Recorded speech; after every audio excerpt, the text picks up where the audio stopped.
month which has 30 days is Thursday. What will be the last day of the month?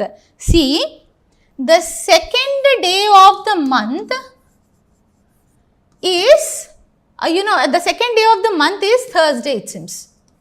Okay, it's Thursday. They are asking what is the last day of the month. Is that right? What will be the last day of the month? See, the second day of the month which is having 30 days will also be same as the last day of the month. That means last day also will be Thursday. Let us see how it is. If you take, I am telling second day of the month, right? So, from 1 to 28 days, 1 to 28 days, this is a cycle. Yes, that means after 28 days, we get 29th day and 30 day. Yes, so we have these two odd days.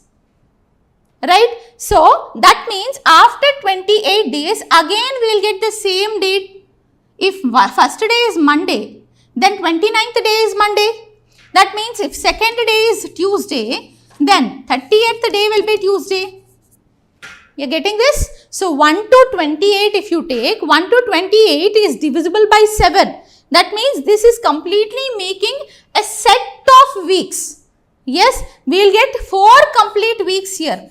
After completing 4 weeks, we will start with the same day as the first day. Yes, so if first day is Monday, 29th day will be Monday. Second day is Tuesday, 30th day will be Tuesday. Similarly, here the second day they are saying it as Thursday. Then the last day of next month they are asking. Okay, fine. So the last day of that month is Thursday only. Right? Last day of that month is Thursday only. But for the next month if you take, for the next month we have 31 days, no? If at all, generally if you have to consider, if you have 30 days before month, the next day will be 31 days. Only in exception cases that they will mention in the question. Okay. So, if we have 30 days here, the next month is 31 days. So, we have 31 days here. Divide this with 7. How many odd days did we get if you have 31 days? 3 odd days. Right. So, add 3 odd days to Thursday. It's Friday, Saturday and Sunday. So, the last day of next month will be Sunday. The last day of next month will be what? Option B, Sunday. Yes. Please confirm me if you have any doubts, if there is an issue in understanding the concept. See, one thing is very clear. If you visit this one time, it might be confusing for you. You have to visit at least 2 or 3 times in order to make things simple, because as you repeatedly listen, you will exactly understand what the concept is. Okay? Right? But still, if you have any doubts, if you watch this later, if you have any doubts, you can comment down. I will answer for that. Right? Next, given that 15th July 2024 is Friday, what was the day on 14th July 1624? See, they said 15th July, okay, 2024 is what? Friday, right? They are asking 14th July, which year? 1624. Okay. First of all, what we'll do is we'll take the subtraction of 2024 to 1624. 2024 minus 1624. How many years are we getting? 20 minus 16 is 4. So, we get 400 years difference. We are getting how many years difference? 400 years difference. And we know for 400 years, how many odd days do we have? We have 0 odd days. We already did that. Yes, in the first slide itself we have done that. For 400 years, we have 0 odd days. That means if 15th July is Friday, obviously 15th July, if 15th July 2024 is Friday, obviously as we have 0 odd days, 15th July 16/24 will be Friday? Because there are no odd days. There is nothing to subtract or add here. So 15th July 2024 is Friday. Then 15th July 16/24 will be Friday. That means 14th July is one day less than 15th July. So 14th July 16/24 will be which day? Friday less than one day. That is Thursday. Yes, clear with the concept? That is Thursday. Option C, Thursday is the correct answer. Right? You all understood this? That is the reason why in the beginning itself we have done this complete concepts so that it becomes easy for us. Going further, question number 6. And also, if you like this session, please like it, share it and subscribe to online classes. Okay? Right. If today is Saturday, okay, then what will be the day after 255 days? Jujubi, this is very simple, no, because we are doing odd days concept from the beginning. So, they said today is Saturday. Yes? Fine. So, what will be the day after 255 days? Take 255 days, divide by 7 because we want odd days. 7, 3s are 21. How much is remaining? Yes, okay. 7, 6 are 42. So, how many days are remaining here? 3 days. So, 3 odd days are remaining here. Clear? 3 odd days are remaining here. So, what we will do? Add what they are asking? After 24 hours. After. So, we will add it to Saturday. So, Saturday plus 3 days. If Saturday plus 3 days, that means Sunday, Monday and Tuesday. So, option B, Tuesday is the correct answer for this question. Right? Yes. Next question. See this.